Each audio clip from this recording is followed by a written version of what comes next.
לא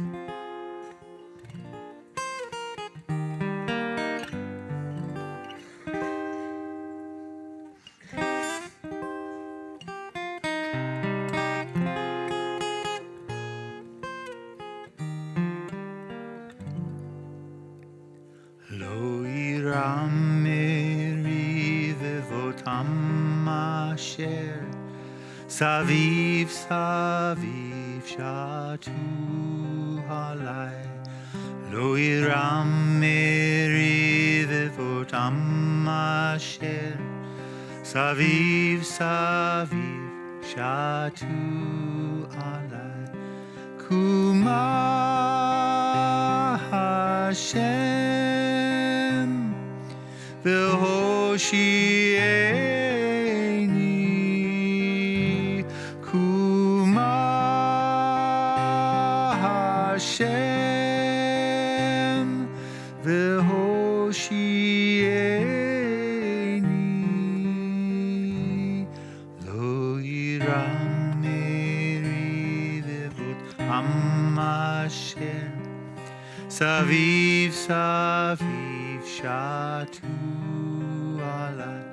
לא ירם מריבבות עם אשר סביב סביב שטו עלי. קומה השם והושיעני. קומה השם והושיעני.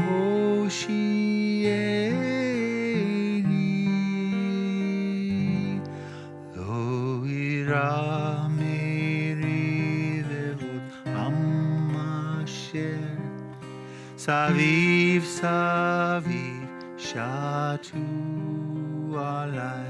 לא ירא מריבבות עם אשר סביב סביב שטו עלי.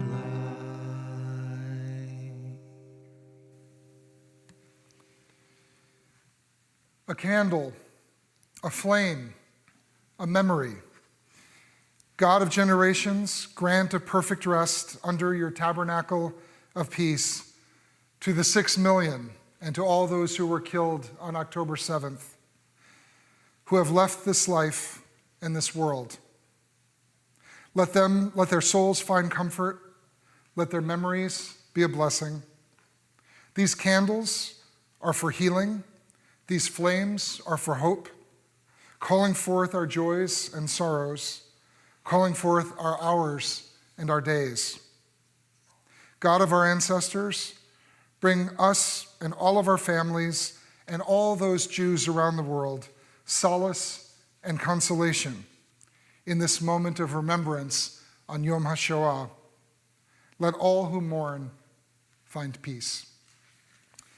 Before we continue with our Yom HaShoa commemoration, I'd like to invite the 7 individuals I asked to come forward to the table to light our memorial candles.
Creator of all, source and shelter, grant a perfect rest under your tabernacle of peace to those who perished in the Holocaust, as well as on October 7th.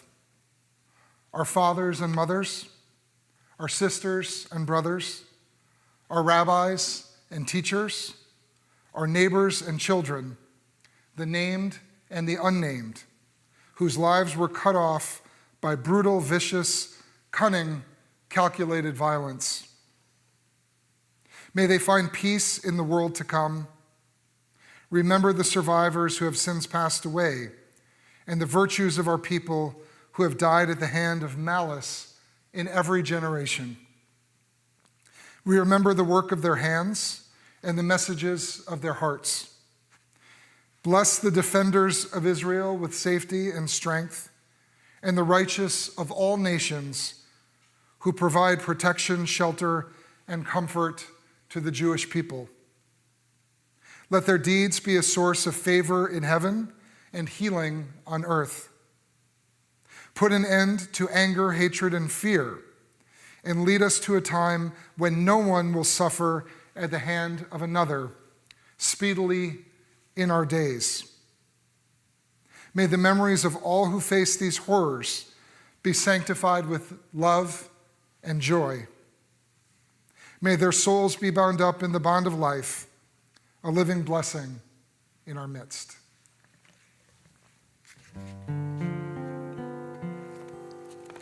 Eli, Eli, shelo yigamer leolam. Hachol v'hayam, rish rush shel hamayim, v'rak hashamayim, tefilat ha'adam, hachol v'hayam, rish rush shel hamayim,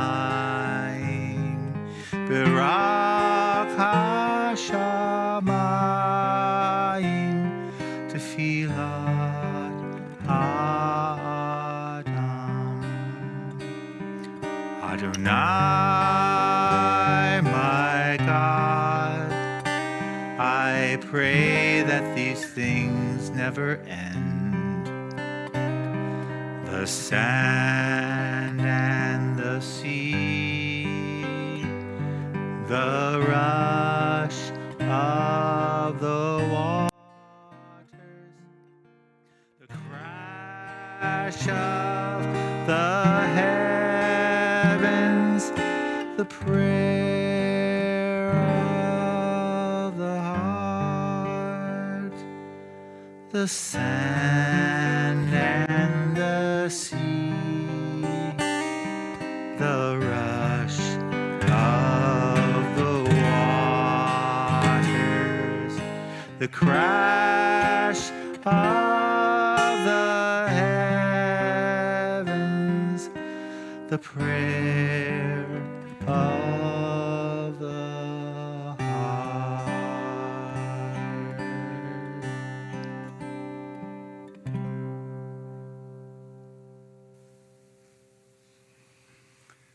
As I think all of you know, we have a very special guest speaker tonight on this Yom HaShoa, Professor John Ephron. Before I introduce him, I want to thank Amy Hall and our programming committee for calling us to Dr. Ephron's attention, or calling him to our attention. Professor Ephron is a widely regarded, widely published, very well-respected Jewish historian who has been teaching and writing for many, many years. His list of publications is quite extensive. He is from Melbourne, Australia, originally, but has lived here for a very long time. Another Chicago connection. He married a woman from Highland Park. We have lots of Chicago connections here at CBS in Napa. John and I just had dinner together and got to know each other a little bit in anticipation of tonight's program. And of course, like any two Jews who get together, we play Jewish geography. And all those years in New York and on the margins of academia paid off for me because we knew lots of people in common. Professor Efron got his PhD at Columbia University, taught at Indiana University for a number of years, but has really been out here in the Bay Area and at UC Berkeley for a very long time. He's the Koret Professor of Jewish History at Berkeley, and his area of specialization is German Jewry. And we talked quite a bit about that over dinner as well.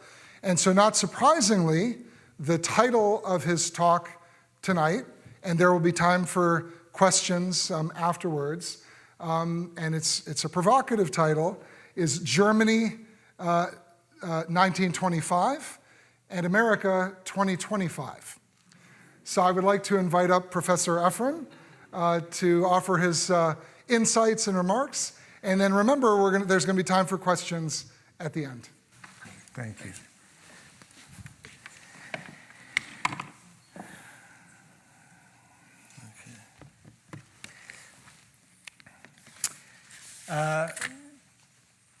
Is this on?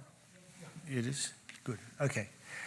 Hello. It's a pleasure to be here. I've not been here before, and I want to thank Amy for the invitation, and Mara, who helped bring this together, of course, and Niles for a very pleasant dinner. It wasn't as Jewish a conversation as he suggested, because we didn't discuss our relative aches and pains. Then it would have really been Jewish. Okay, so when Trump came into office in 2016, soon thereafter there was the Muslim ban, and it went into effect. And many people began invoking Nazi Germany, if you'll recall. Op-eds, newspapers were full of such comparisons, and many Jews in particular made that kind of claim. Now, like most professional historians, I was resistant to the comparison. I recoil at ahistorical comparisons, and particularly as someone whose field of specialty is German Jewish history, it was a particularly problematic and somewhat superficial comparison. The Muslim ban, you'll recall, was supposed to be a ban on entry into the country, not aimed at getting Muslims to leave, although he may have wanted that, but that wasn't the intention, a stated intention. For it to bear any comparison to the plight of the Jews, because that was what was invoked when people started talking about Nazi Germany, Muslims in America would have to have been violently attacked on a daily basis, have their businesses vandalized. Those businesses would have to have eventually been systematically stolen. Muslims would have to have been denied all means of earning a living, denied entrance into universities. All social and sexual relations between Muslims and Christians would have had to have been made illegal. Christian and Muslim school children would have been banned from playing with each other. The streets would have to have been plastered with anti-Muslim placards. There would have been a constant stream of government-sponsored anti-Muslim propaganda on the radio, press, and TV, and vile depictions of Muslims on posters, newspapers, children's books, motion pictures, again, all at the behest of the federal government, right? None of that happened, of course. And the culmination to all of that would have to have been genocide. So none of that happened. And yet, as time has gone on, things have begun to look different. In fact, they look considerably different from when Amy first contacted me in February to now, right? It was a different story back then. Things have moved very, very quickly. Comparing Germany of the 1920s and 1930s with America today is not as outlandish as it seemed at first. Now, let's just acknowledge the obvious. Trump is not Hitler. But there are points of comparison that are worth reflecting on, right? So I'm trying to be as careful as I possibly can be. Germany offers a number of lessons and cautionary tales for where we find ourselves today. And increasing numbers of historians are looking at the Weimar Republic. The Weimar Republic was the government of Germany from 1919 to 1933. So that is after World War I until Hitler destroyed it. And it was a democracy. So, and it was a liberal democracy as well. And I would identify 7 categories. That's what I'm going to do in this talk. And there are surely more where comparisons, at the very least, bear reflecting upon. One point of comparison worth reflecting on is the place of conspiracy theories in the two governments. Connected to it is the idea of fake news. Third is the way political power was taken and consolidated in both Germany back then and today, here. The idea of political enemies and exacting vengeance. A fifth one is the invocation of emergency powers. A sixth is the demand for loyalty. And 7 is the place of oligarchs. All of those have resonances from back then to today. At its core, Nazism was a political ideology in reaction to a belief that Germany had been a victim of a giant conspiracy or a set of conspiracies. The first major conspiracy, there are 2 major conspiracies that animated the Nazis. The first is in the wake of Germany's loss of World War I, there was what was called the stab in the back theory, which I'll explain momentarily. It's basically leftists and Jews, principally Jews, and leftists can be a euphemism for Jews, okay? That they had stabbed Germany in the back and brought about Germany's defeat in World War I. Second is the granddaddy of them all, and that is the World Jewish Conspiracy. And Hitler's Mein Kampf was an explanation, among other things, it was an explanation of the ways of the world as he saw it, and saw it as a blueprint on how to eliminate Jews and with the purposes of crushing the conspiracy. So the stab in the back theory, this first one. In 1918, the right in Germany refused to believe it was even possible that Germany could lose the war. Therefore, it refused to accept responsibility for the loss. Germany could never, they said, have been beaten by an external enemy.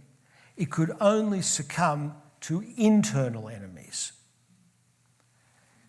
So, in particular, the Nazis peddled a conspiracy theory that they turned into a political program and a campaign of hate and ultimately a campaign of genocide.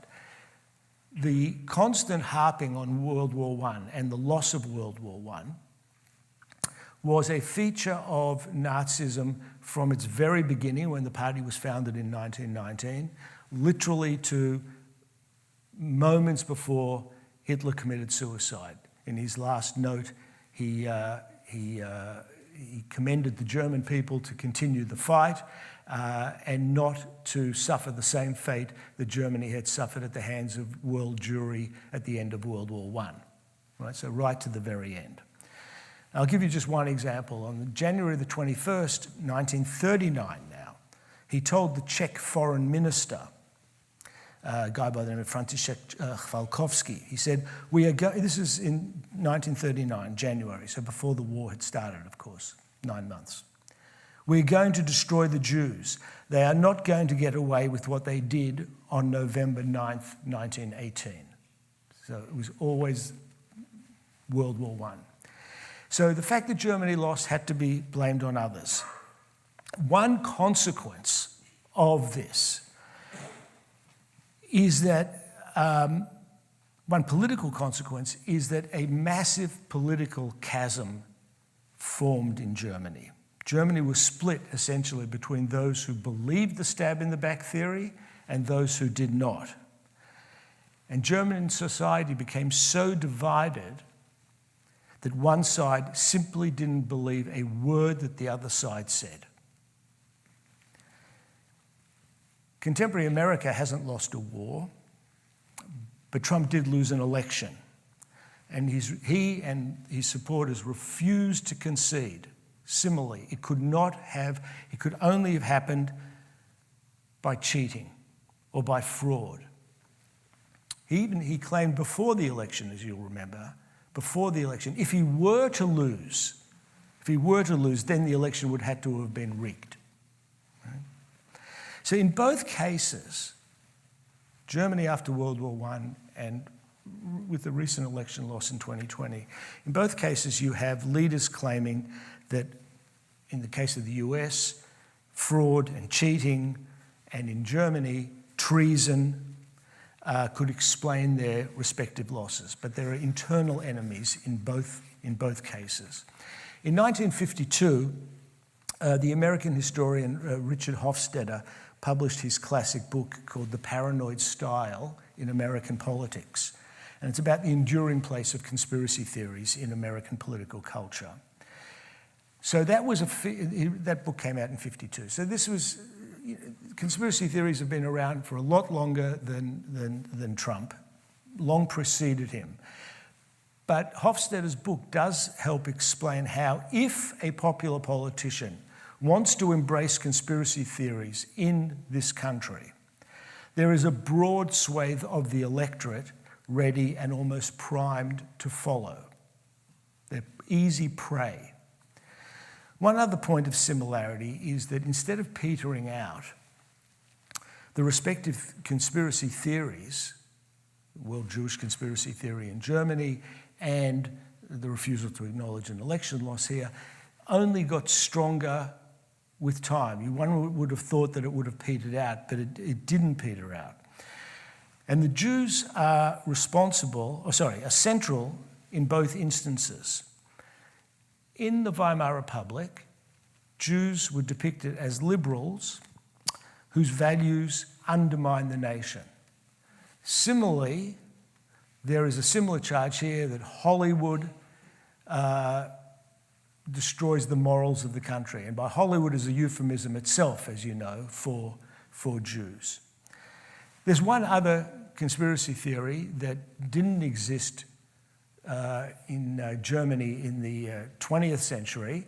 It did in the 13th, 14th, and 15th centuries, and has come back in the United States, and that's QAnon. And QAnon, at the center of QAnon, this claim that Democrats sacrifice and kill children and cannibalize them and eat them, is a revivification, a bringing back to life of a medieval ritual murder conspiracy the Jews were charged with, and thousands were killed in the name of this ritual. So what they do here is the Jews are not specifically mentioned in QAnon, but the word Democrats or liberals who are supposed to be at the head of this conspiracy, the euphemism is about Jews. The second thing is fake news. Fake news is connected to the conspiracy theories in both the Weimar Republic and today in the US. And the conspiracy theory is necessary to counter the supposed lies of the mainstream media. The conspiracy theory thus becomes the truth. Anything to the contrary is branded as fake news. Fake news is simply an American term for what was a German term. The German term is called the Lügenpresse, meaning the lying press. That was the term that was used, that the press lies. It dates actually from the 19th century, but it really took off in the 1920s with the Nazis. The Nazis used the term to denounce the Jewish, communist, and foreign press. And the Judenpresse, meaning the Jewish press, is widely used among American neo-Nazis. It's all over the internet, the Judenpresse or the Lügenpresse. And that press doesn't refer to Jewish newspapers per se, or media outlets, but it is newspapers that are owned by Jews or thought to be owned by Jews, right? That's the press. And this was the same in Germany as well. In both places, what the conspiracy theories did is erode the authority of the mainstream press, and especially, the respectable mainstream press and well-established media outlets. A third point of comparison is the way power was taken and consolidated. Hitler set out to destroy what was, as I said, a constitutional republic, a democratic republic, the Weimar Republic, and he did so in an astonishing 53 days. It was very, very quick. And here I want to move beyond the 20s to 1933, because it has lessons for us today. Hitler did not come to power via a military coup. He had tried that on November 9th, 1923, in what's called the beer hall putsch, where he attempted a coup at a beer hall. It failed. And he was sent to prison by a judiciary that was very, very sympathetic to right-wing crime and draconian when it came to left-wing political violence, of which there was plenty in Germany. Right? The country is split. The right-wing judiciary granted Hitler the leeway and proved to be an indispensable element of his rise to power. So, for example, after the beer hall putsch, Hitler was sentenced to 5 years in prison. He served 9 months, and during that time in prison, there are famous pictures of him in his prison cell with visitors, flowers, living the life of Riley in this prison. It's then that he wrote Mein Kampf during that 9-month stay in prison. After that, he decided that he would use Weimar democracy to take over the country, that he wouldn't do it by violent means. The putsch didn't work. The putsch is a coup. That didn't work, but he would now resort to using the ballot box to get his way. So what he said was this. On January the 30th, 1933, when he came to power, he meets with his cabinet at about 5 o'clock. And he began by saying that millions of Germans had welcomed his chancellorship with jubilation, as the word that he used. And he outlined his plans for remaking the government and replacing establishment figures with loyalists. And to do that, he said he needed a law that would empower him to bypass Parliament. And he said that that would give him the authority to make good on his campaign promises. And those campaign promises were he's going to revive the economy, he's going to reduce unemployment, he's going to increase military spending, he's going to withdraw from international treaty obligations, he is going to purge the country of foreigners, and this is from him, what he said, who were poisoning the blood of the nation. Something that Trump said, exactly, word for word, and exact revenge on his political opponents. And at a rally, many rallies, but he would say, heads will roll. So he threatened violence. Hitler spoke in such a way that when he made promises, his supporters believed him in ways that they did not believe other politicians. Despite the fact that he was a pathological liar, Nazi voters maintained that Hitler was the only honest politician in Germany, that he was the only one who told the truth. And I'll give you one example because it resonates as well. Hitler promised that he was going to drain the swamp. That was his expression. He actually said, get the quote perfectly for you, drain the parliamentary swamp. But it's the same thing. That's what it is. So it's a German term, actually, and it's common in today's America. Now, the consolidation, so he comes to power, but then there's the issue of the consolidation of power. How do you consolidate power? 1932 was the last free election before Hitler became Chancellor. In 1932, Hitler never received a majority of the votes. He received a plurality, but not a majority. Now, Hitler and Trump, of course, came to power very, very differently. But this is where there is a similarity. Both of them relied on the traditional conservative parties to prop them up and to support them. In the 1920s, right-wing parties were so fearful of revolution on the left, and it was a possibility in Germany, there's no question about that, that they never really gave any thought to the possibility of a right-wing revolution. And Nazism was a right-wing revolution. They were so busy looking over their left shoulders, they didn't bother to look over their right shoulders to see what was coming. In 1933, and this is the cautionary tale. In 1933, just before Hitler became Chancellor, he was preceded by a guy by the name of Franz von Papen. And von Papen was a traditional Conservative Party politician, not a Nazi, but it was he who engineered that Hitler should become Chancellor, and that he would step down from being Chancellor and he would serve as Vice Chancellor. So he went to the president, and they saw that the growth of the Nazi Party was such that it needed Hitler to be the head of the government. But what he said was, they all thought that they could control him. And on January the 30th, 1933, when he was made Chancellor, that's when von Papen said, now we've got him boxed into a corner. One of history's most stupid statements. I mean, he was one of history's most stupid politicians, but it's a measure of the naivety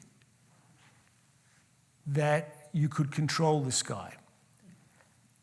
And it's remarkably naive. Now, as I said, Trump is not Hitler, but there are a lot of von Papens in America. And the von Papens are the Conservative Party, that is to say the Republican Party that has paved the way for whatever Trump wants.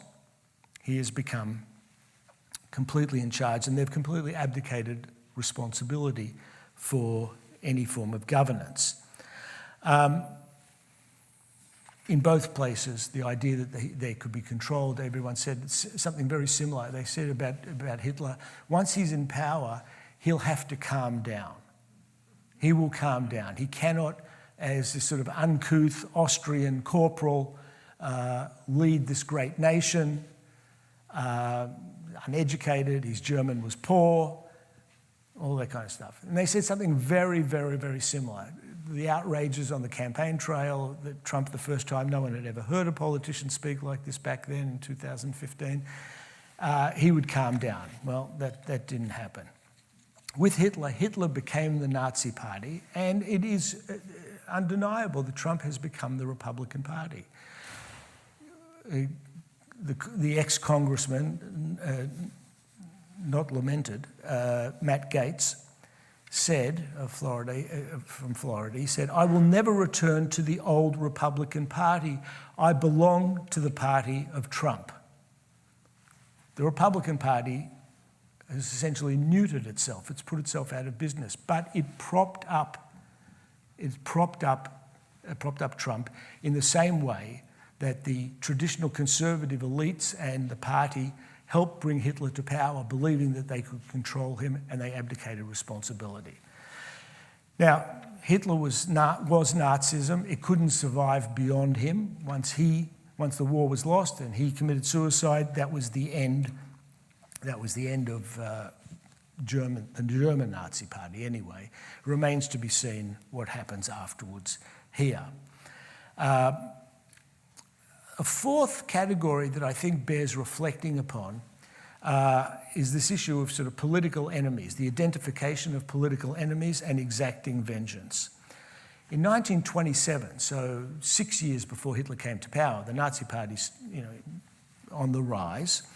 A book came out with a list of 30 political enemies of Hitler's. Government officials, legislators, judges, lawyers, journalists, academics, and one popular satirist as well. They were accused by the party ideologist, a guy by the name of Alfred Rosenberg, of poisoning the life essence of the German people by infecting them with the idea of democracy. By June of 1934, 29 of the 30 targets were already either dead, imprisoned, or living in exile.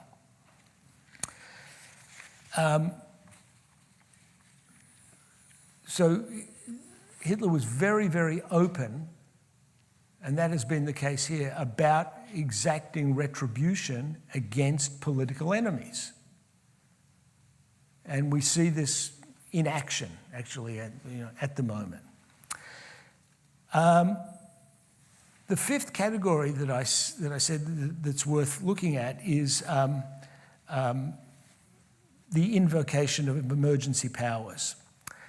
So there's an election on March 5th, 1933, and the Nazis actually only get 43.9% of the vote. It's not a majority. They never got a majority. Even with the votes in a parliamentary system, there are small parties, so it's somewhat, like Israel, there are small parties and they give their votes to the bigger parties, okay? So even with the German Nationalist Party, Hitler was never going to be able to get 2/3 of the parliament, the Reichstag, that he required in order to change the constitution to suit his ends. So he resorted to violence, right? There are lots of Nazis in the parliament. They ban the Communist Party. They violently attack the Social Democrats. They basically get rid of all of his enemies. And there's a vote that's taken in the parliament of 444 to 94. That's the passage. And so what happens is that they pass this passage called a law to remedy the distress of the people and the Reich. And this gave Hitler authority to enact laws without the consent of the parliament. And it was called the Enabling Act because it essentially enabled him to do whatever the hell he liked. It removed civil rights, could imprison political opponents, and ban all opposition parties. And this effectively bypassed the checks and balances that were built into the Weimar Republic's constitution and paved the way for a totalitarian dictatorship.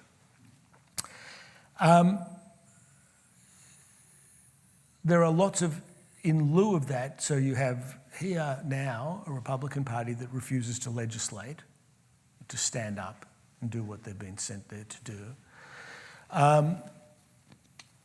And what happens here is that instead of going through a normal, parliamentary system, parliamentary process, a president can essentially rule with executive orders. But it's a way of bypassing the Congress. And so this is within the American context, a version of what's happening here is this, bypassing and getting congressional consent. The invocation of emergency decrees. So, for example, on February 18th, 1933, Hitler promised that he would double tariffs on grain. And the goal was to protect German farmers from competition, encourage domestic production, and also to help him, as a campaign promise, to win the votes of rural voters.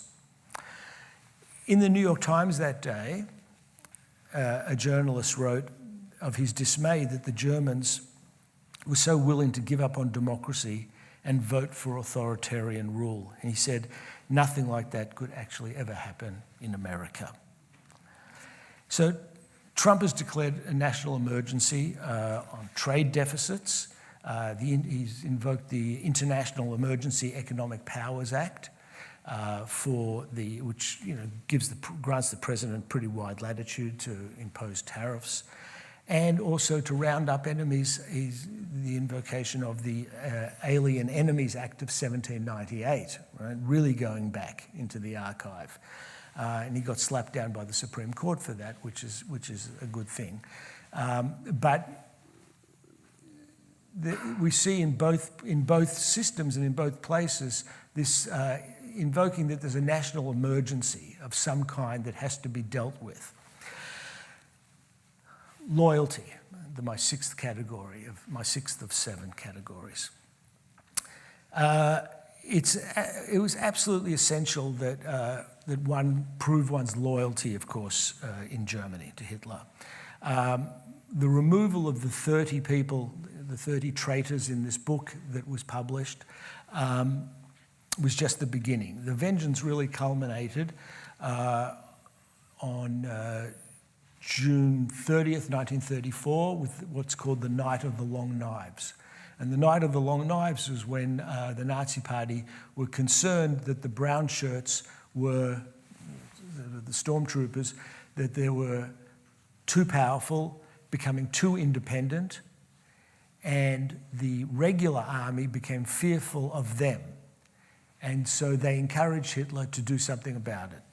And on that night, Hitler's henchmen went round shooting anybody and everybody and shot hundreds to death. And after that, in trampling on the Constitution, Hitler changed the loyalty oath, not to the Constitution. The SS men now swore a blood oath to Hitler himself. Loyalty is my oath, it said. And loyalty was reciprocated with loyalty, and betrayal was reciprocated with vengeance. Loyalty was rewarded, and this should resonate. On March 21st, 1933, a decree was issued amnestying National Socialists convicted of crimes, including murder, that were perpetrated, and I quote, in the battle for national renewal. Sounds a lot like the amnesty to the January 6th crowd, a lot like it. They were, in other words, they were patriots. In this book of the 30 people who were, in 1927, there's a copy of it in the Library of Congress, and there's an inscription in the book, and it says, "To Adolf Hitler in loyal subservience." That's how bad it got. One of the people who was number 18 on the list of 30 was a guy by the name of Hjalmar Schacht. Hjalmar Schacht was one of Hitler's most important backers. He was the head of the central bank in Germany. And he introduced Hitler to financiers, and he hosted fundraisers, and he urged the president, Hindenburg, to appoint Hitler to be chancellor. And Hitler rewarded him with a cabinet post and presidency of the Third Reich Central Bank. But then he challenged Hitler. He complained about the murders on the Night of the Long Knives, and he also expressed his disapproval of the Kristallnacht in 1938. That was the end of Hitler's loyalty towards him. He ended up in a series of concentration camps and ended up at Dachau. So loyalty was a one-way street, The last category, because it brings me to the story about Hjalmar Schacht as the central banker, brings me to the oligarchs. You can't do anything, certainly in politics, without money. In the beginning, Hitler is very different from Trump. He's poor, he's from a poor background, and he was an opponent of big business. In the 1920s, businessmen backed the sort of conservative, centrist, pro-business right-wing German nationalist parties. So the Nazis therefore got most of their funding from membership fees, stormtroopers literally standing on street corners with cups, begging, admission charges to Hitler's rallies, that kind of thing, right? The exceptions to this were socialites. There was a whole group of women socialites who were very attracted to Hitler, and they gave him some money, but not as much as he needed. Big business was scared by the title of the party. The Nazi is an acronym for the National Socialist German Workers' Party. So you got the word socialist in there, you got the word workers in there. Big business was sort of freaked out by this. One exception was an industrialist by the name of Fritz Thyssen. Thyssen provided him with money, millions actually in today's money, and arranged for him to speak to a group of industrialists in 1932. And it was a huge success, right? Large contributions flowed in, and money was channeled to Hitler through a media mogul by the name of Alfred Hugenberg. Alfred Hugenberg was very much a pro-Nazi individual. He owned a conglomerate. He was one of the world's wealthiest men and probably the biggest media man in the world. He owned over 1,400 newspapers, which he used to mount a right-wing response to the liberal pro-democracy press. And he used it as Fox is used for the Republicans, right? That is to say, to promote Nazi ideas. As head of the German National People's Party, he promised to give the votes of his party to the Nazi Party as well. What did he want in return? He wanted to head the ministries of economics, agriculture, and nutrition. Those were the three cabinet positions that he wanted for himself, and he did that. Once he was in office, what did he do? He purged all of the ministries, fired most of the people, lowered the wages of his own employees by 10%. And Germany has very strong labor laws, always did and still does. And he placed a tariff on agricultural goods, violating all sorts of international trade agreements, inflating the cost of living. Hitler complained to him that the burden is going to fall on the poor. That's, of course, very un-Trump-like, but Hugenberg's response was, let them suffer a while, which is very Musk-like. In June of 1933, Hugenberg addressed an economic development conference on behalf of the Nazis in London. And he says that the Nazis Germany needs to reclaim its colonies in Africa and possibly even Europe as well. There was no mention of Canada or Greenland, but it's a very similar situation. As soon as Hitler realized that he had the oligarchs and vice versa, they were in lockstep with one another. In February of 1933, there was a fundraiser, and there were four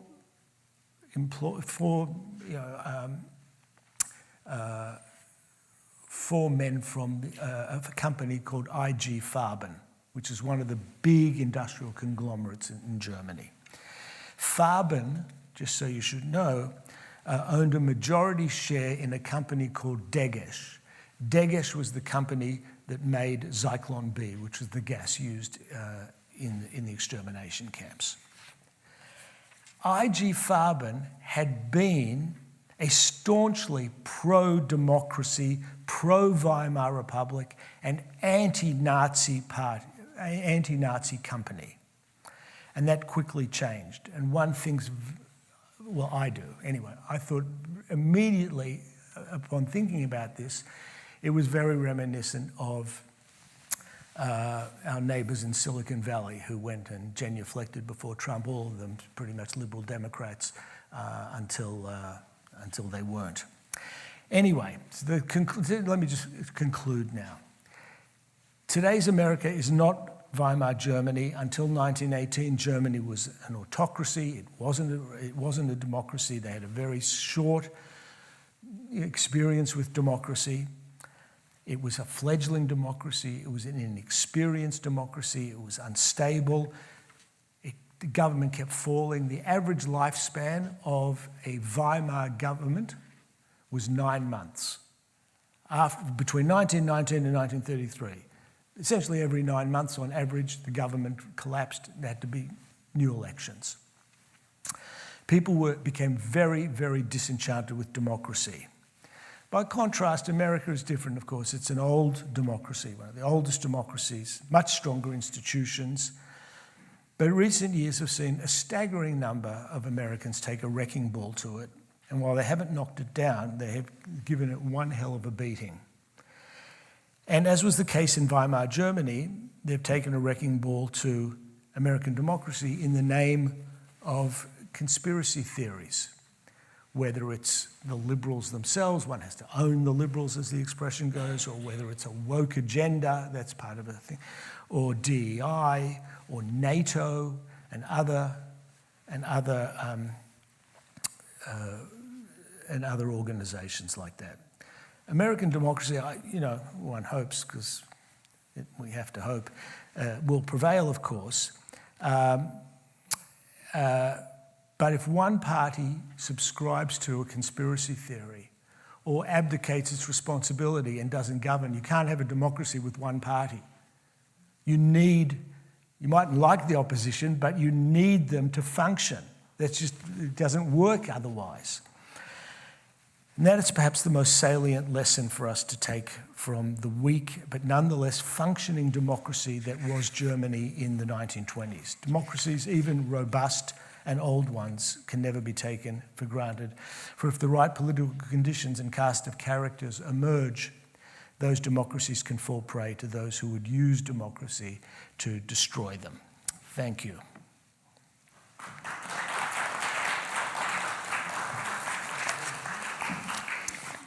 So we have time for questions, if anyone has some. Joanne? Hello, and thank you very much. My question is an observation, which I'd like you to speak about. This attack on education through anti-Semitism, using us again, basically against ourselves, is how it seems to me. I'd like to know what you think about that. Yeah. So, given that I teach at a university, this is ground zero for this stuff. Berkeley hasn't been in the line of fire to the extent that Columbia has, and other places as well.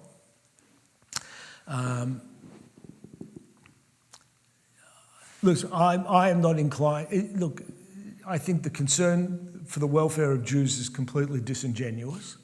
On the one hand, I mean, three things can be true.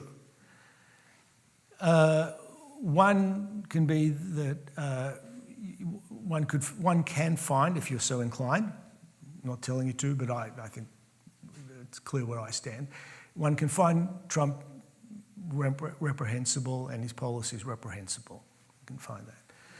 Second thing is you can say that he really doesn't give a damn about Jews, and the idea that he's coming to our defense is completely disingenuous. And three, that there was anti-Semitism unleashed during the protests last year.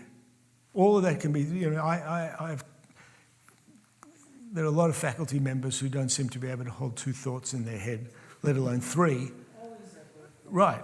So it's disingenuous. Now, had the universities done their job, had administrations administered as they should have, they wouldn't have opened a path for him to step in with his fake concern.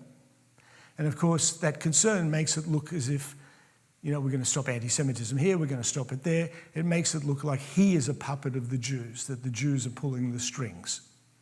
Right? So it's helped increase anti-Semitism, actually. It feeds, and so what it does is that he can have his attack on the universities, he can do it in the name of protecting Jews, and he is not he's not seen as the bad guy per se. It's the nefarious puppet masters behind him, right? So that's what I think about the situation that's going on. It's a terrible situation, but it was all planned, by the way. In this Project 2025, there is a section called Project Esther. Project Esther was precisely about using anti-Semitism strategically for their own ends. And that is what is happening. But as I said, I don't think the universities should be let off the hook entirely. They needed to do a much better job than they did. Ernie?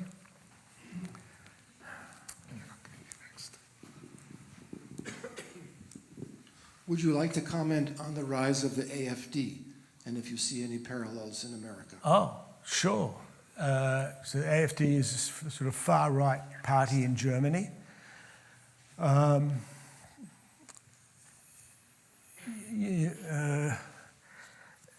It's alarming just how popular they've become, that their vote is increasing. It was particularly alarming for Musk to go there and speak to them and encourage them.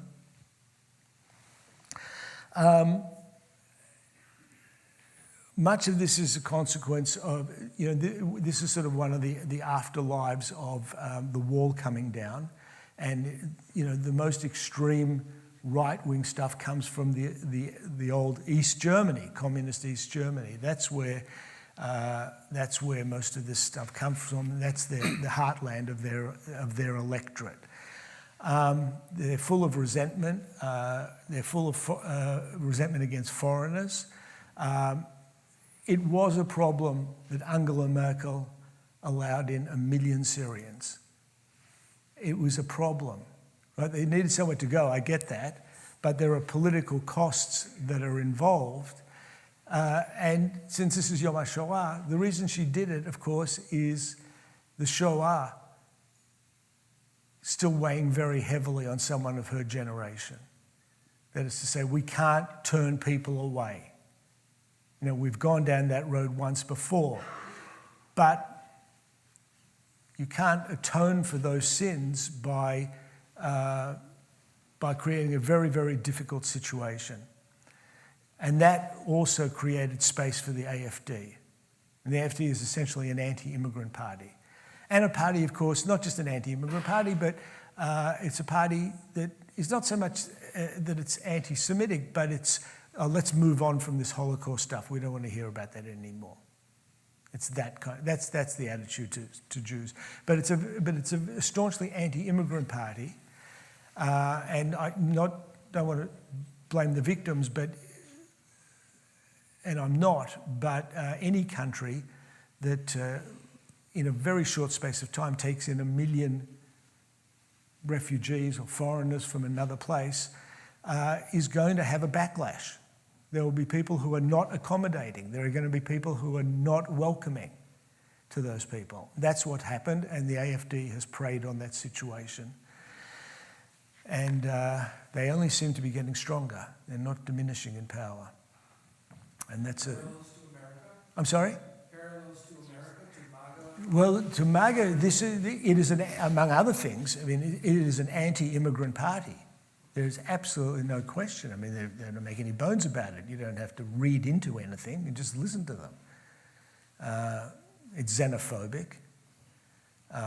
It's racist. It's xenophobic. They took down a picture recently of Jackie Robinson. Just because.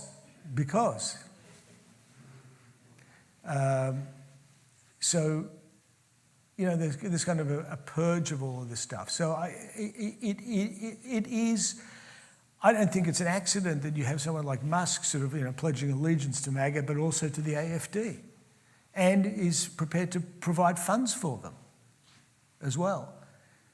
They are, both parties attract a certain kind of person, and for the same reasons. for the same reasons, for sort of xenophobic reasons. Hi.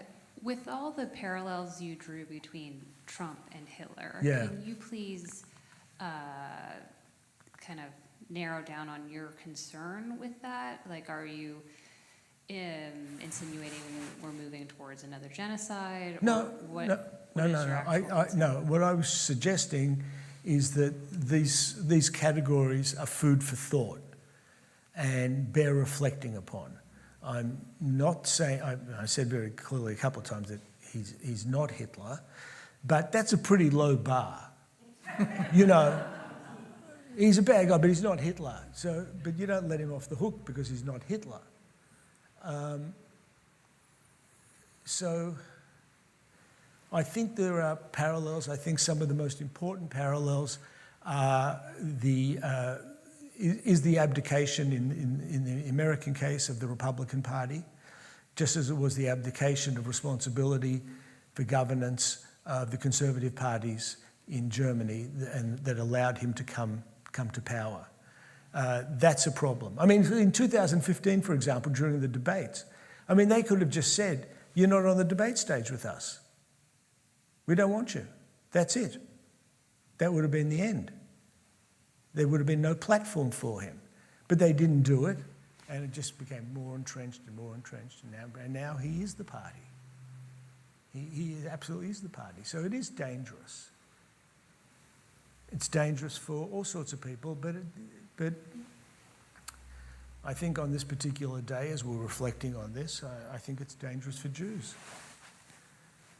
I do. I think, as I said, you know, this business of, you know, this sort of fake commitment to fighting anti-Semitism, or disingenuous, I should say, is deeply problematic. Is deeply problematic, and because I see what, you know, faculty members are saying. It's not pleasant. It's really not pleasant, and he's created this situation. So, you know, but it's all part of a larger attack on the universities, of course. I mean, that's the intent. The intent is not to fight anti-Semitism. He couldn't give a damn about it, as far as I'm concerned. I've seen no evidence that if he was so concerned about anti-Semitism, he wouldn't be palling around with Kanye West and Nick Fuentes, neo-Nazis, Proud Boys, Oath Keepers, all of these groups. I mean, you are the company you keep. So we know who he keeps in Charlottesville. There are good people on both sides. So the idea that he's our protector, I'm not buying it, and I think it's something to be really concerned about. So that's something that I would be concerned about. I'd like to follow up on Ernie's question regarding AfD, Alternative for Deutschland. Yeah. So I've been also watching with interest their rise, which has been quick. Yeah. And I saw earlier this week that they polled as the largest polling party right now at 23%. Right. And there's talk about that party will be banned. Yeah. And I don't know if that's realistic. I'm not that into German politics, but banning an opposition party is problematic and like a slippery slope. And It's particularly problematic I don't know what in to a think country where they've previously done that. Yeah, or in any country. I mean, you were talking about the I know, parallels. but Germany has its own Of course. particular history Right. of eliminating opposition parties. In fact, all opposition parties were banned in Germany on, interestingly, July 14th, 1933. July 14th is Bastille Day. So ordinarily represents sort of a day of freedom. That's when all other parties were outlawed. So yes, it's banning political parties in any democracy is a problem. It's problematic. But in Germany, it has a specific historical resonance because been there, done that. So I'm curious your thoughts about that and what it means just in the big picture about democracy worldwide. And then I want to sneak in a question about Trump's support of Israel and if there's anything to take from that. 2 questions in one.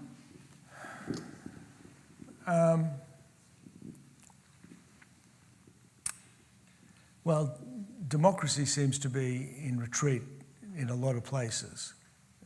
It's not faring. It's not getting particularly good press in a lot of places at the moment. And you have very powerful forces that are working against it. Media forces, certainly, and political forces that are backed up by people who are themselves somewhat disenchanted with democracy and are looking for a strong man. And it's always a strong man. And we see a group of countries where that kind of individual exists. I mean, to have thrown his lot in with Putin, and then to come out just in front of the world and say, well, it was they invaded Russia, the Ukrainians invaded Russia. I mean, just sort of gaslighting you. I mean, it's very even difficult to respond to such a bald-faced lie. But we're living in a government of basically, of the repetition of one lie after another, right? It's just a cascade of untruths, a flood. And people don't know how to, the Democrats have been caught flat-footed. They don't really know how to respond to it.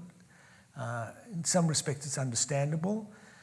On the other hand, it's not acceptable, right? They get paid to be an opposition. They need to oppose. But exactly how is very difficult until perhaps the midterms. Then we'll see. Now, the other thing was,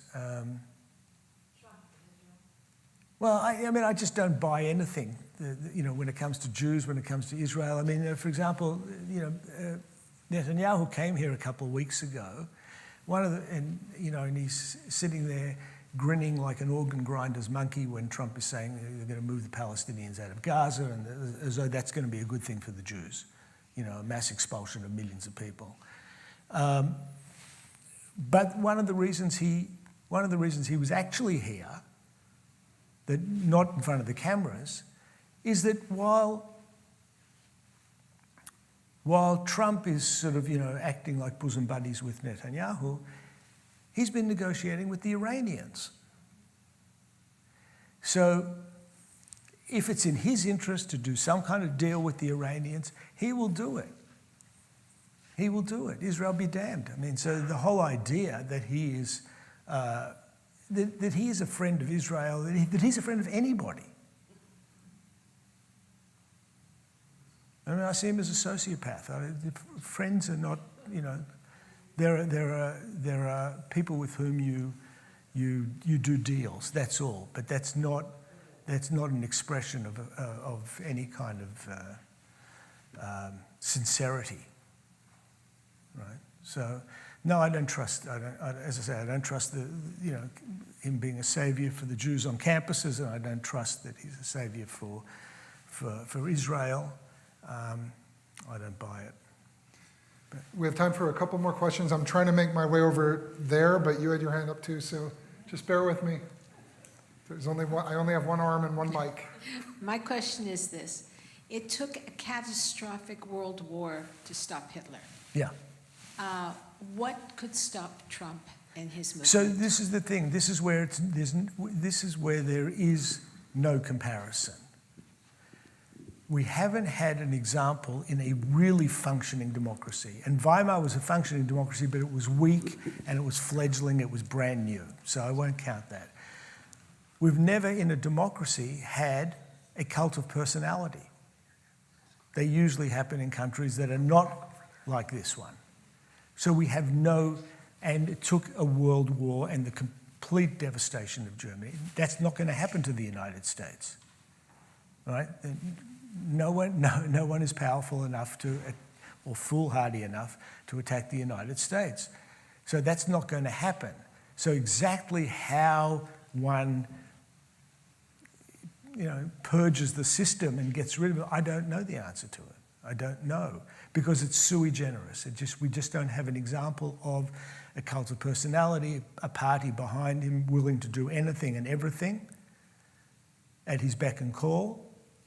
We don't know. And there is no outside force, like there was the Allies in World War II, that can come and save America. It's just not going to happen. It can't happen. This country's just way too powerful for anyone to attack it, right? And that's the good news. And the bad news is that we're really in uncharted territory.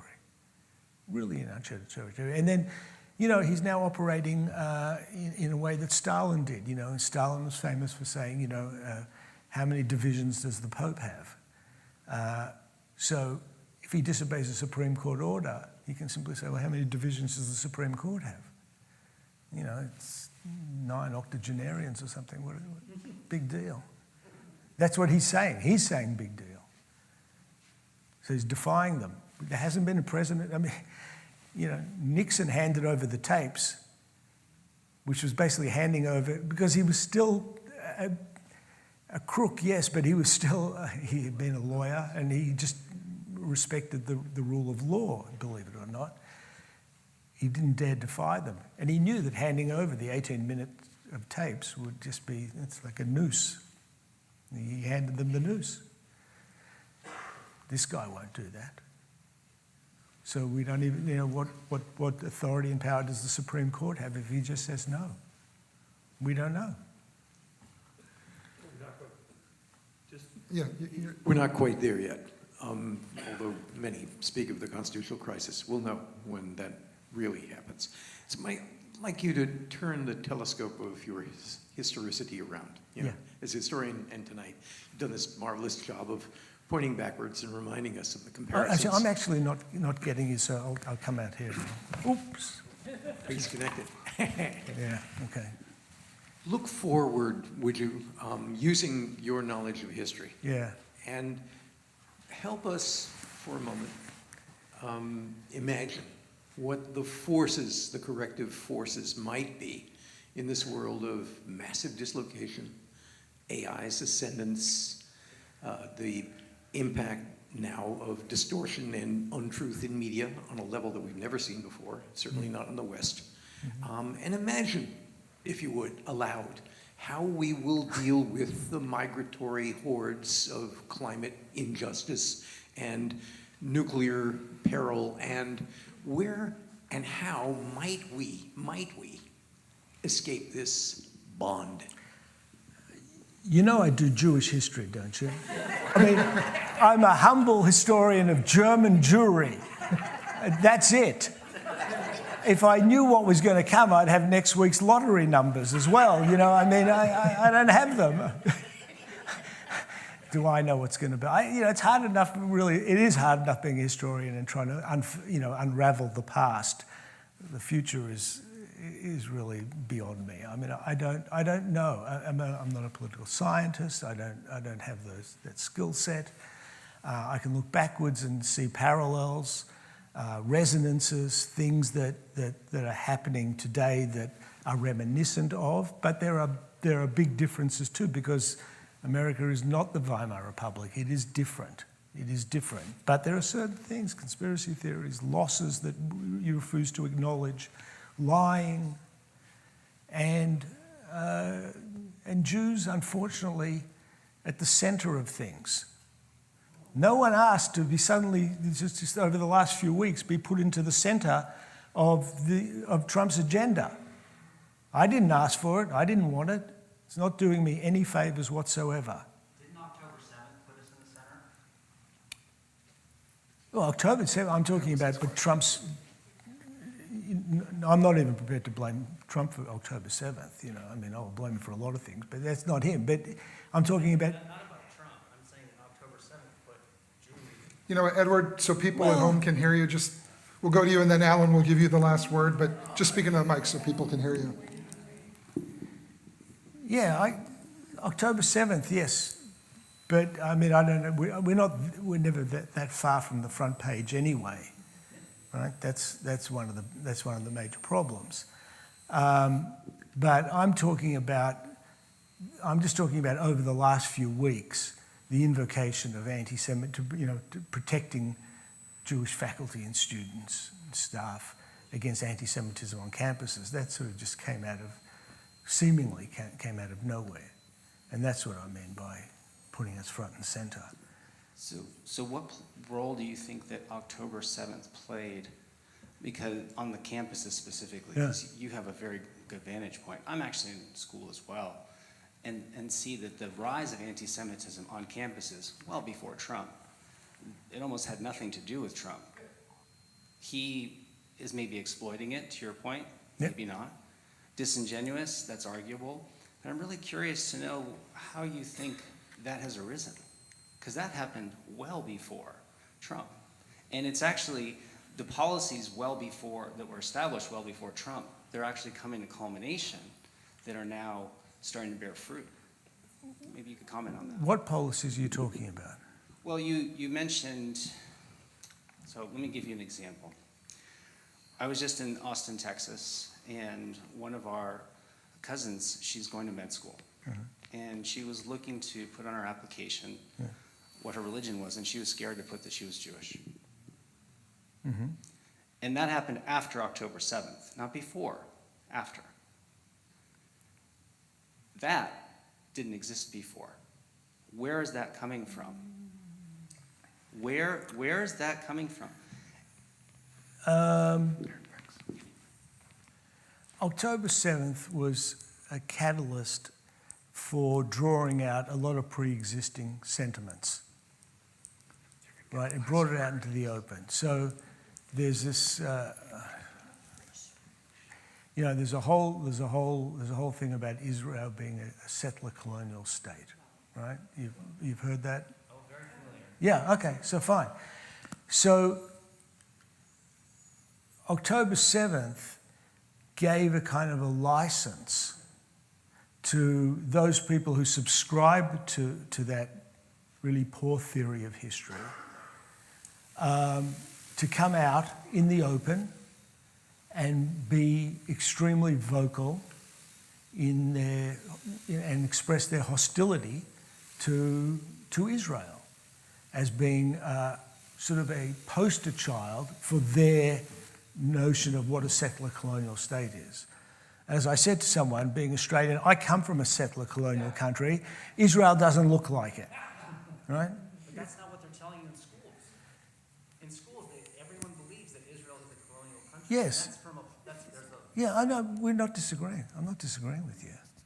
but how do we rectify that?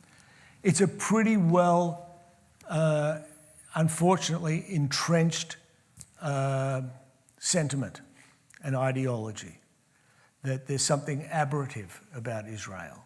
The settler colonial countries don't exist anymore. Israel's the only settler colonial country, of course. You kind of forget China and Tibet. It's been under occupation for 60, 70 years. And all other sort of settler colonial countries, where Israel doesn't fit that mold at all, of course, is that, let's say, when the English came here, or when the English came to Australia, it's around the same time, right?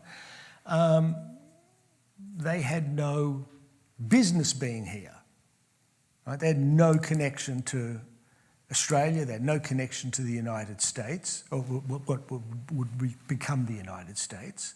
So they were settler colonialists. The Jewish people and its relationship to that land is not in that mold whatsoever. And so there's a massive distortion as to what the Jewish connection is to what now becomes the State of Israel. So that's long been the sentiment. There's no golden era. Don't. It was just on the quiet.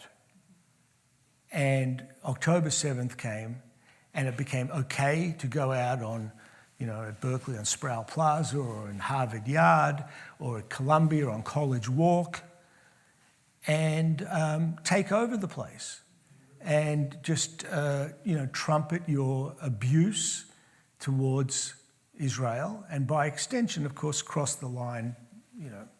And the distinction is, between anti-Zionism and anti-Semitism with most of these people is a very, very thin and increasingly narrowing space.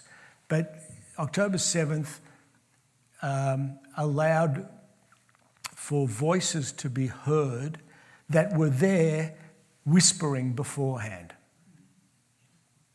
But now they can shout it from the rooftops. So that's the only change, is the way the idea is presented, not the sentiment behind it. The sentiment behind it was always there. The fact that they can scream from the rooftop is what is the closest analogy to 1925. That part where it's come out into the open. The level of anti-Semitism that exists now, that's felt on college campuses, is greater. Even if it was a subterfuge before, it seems to have exacerbated to something completely different. It's metastasizing. Yeah. If I may, I just want to intervene. Maybe you, Edward, can talk afterwards, but we do have a couple more things we want to do tonight. I'm glad this was so provocative and has generated... I don't disagree with you. But We're in agreement. I promised Alan he'd get the last word, so go ahead. Yeah. Your point about the AFD not being so much anti-Semitic, but wanting to move on from this Holocaust stuff. Right. Prompts a question about where Germany goes with regard to its support for Israel. I mean, I have the impression since the Holocaust that often, quietly, Germany has been a great friend of Israel.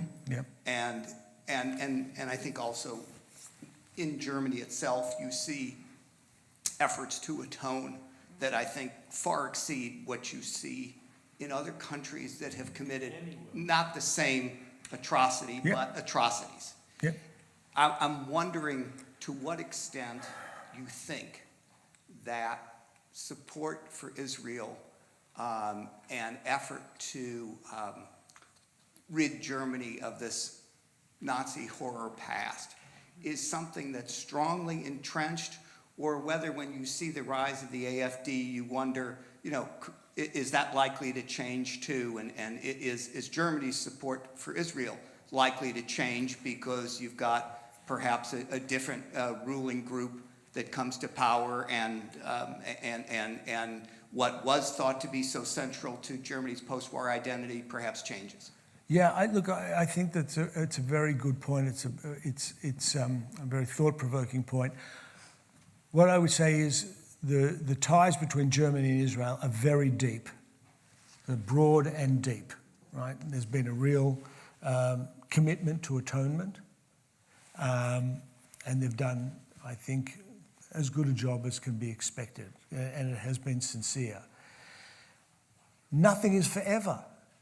That's the problem. Nothing is forever. It's not about whether Germany's, a good place and going to become a bad place or something like that. But you have millions of. So I mentioned 1 million Syrians. Okay, so 1 million Syrians. You have 4 million Turks or 5 million Turks. Large numbers of people who, and they have this problem particularly in France. France also commemorates its transgressions by being a collaborationist regime, the Vichy regime during the war. But you have lots of kids who are in school classes who come from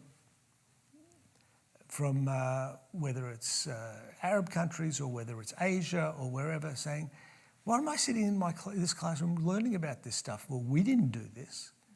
I have no connection to this. Now, of course, it's their responsibility to take on board the country's history. That's the straw you draw when you choose to go to Germany, or if you choose to come here.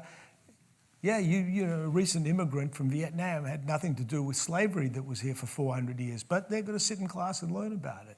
But you're getting pushback in ways that you won't get pushback from, our Vietnamese student learning about slavery in this country, right, in the same way that you'll get pushback about the Holocaust. Because I think there are just different rules of engagement for Jews. Thank you so much, Professor Ephraim. Thank you. Thank you very much. Thank you. We greatly, on this Yom HaShoah, appreciate your insights, your perspectives and your ability to very cogently give us some historic context to what's going on today, and to illuminate a little bit about the history. Many of us know a little bit, but not like you, about German Jewry in the 1920s and 30s. So, and thanks to all of you for your questions. We're going to continue now. Yeah, let me take that.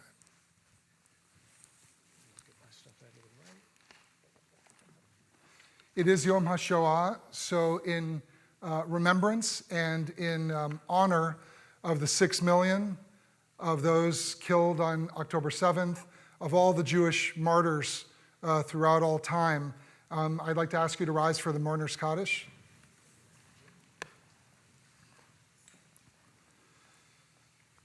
Yitgadal v'yitkadash me rabba, be'alma divra chirate v'yamlich malchute, b'chayachon v'yomechon uv'chaye dechol Beit Yisrael, bagala uvizman kariv v'yimru amen.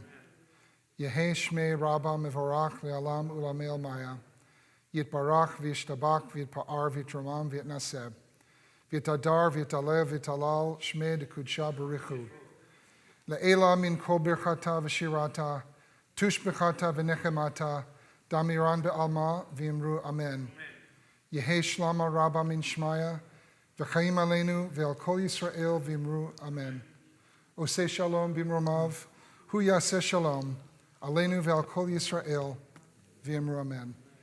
May the source of peace grant peace to all those in mourning and comfort to all those who are bereaved, and let us all say amen. I'd like to ask you to please remain standing. Professor Efren mentioned the importance of having hope, especially during turbulent, dark times. Some of you have heard me quote from Britain's chief rabbi, Jonathan Sacks, who says that the Jewish people, if we're aware of our history, really are not usually an optimistic people, but we're a hopeful people. And I can't think of too many other songs to end on to convey that sense of hope than Israel's national anthem, Hatikva.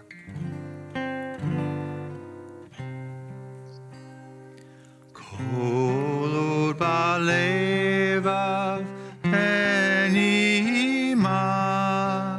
nefesh Yehudi omiya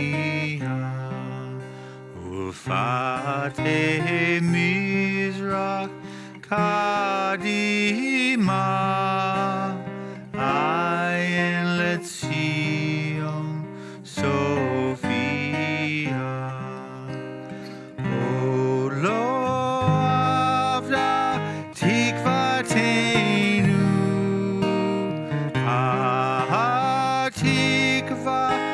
שנות אפיים להיות עם חופשי בארצנו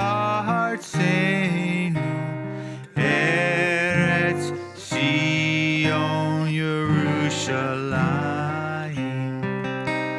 להיות עם חופשי בארצנו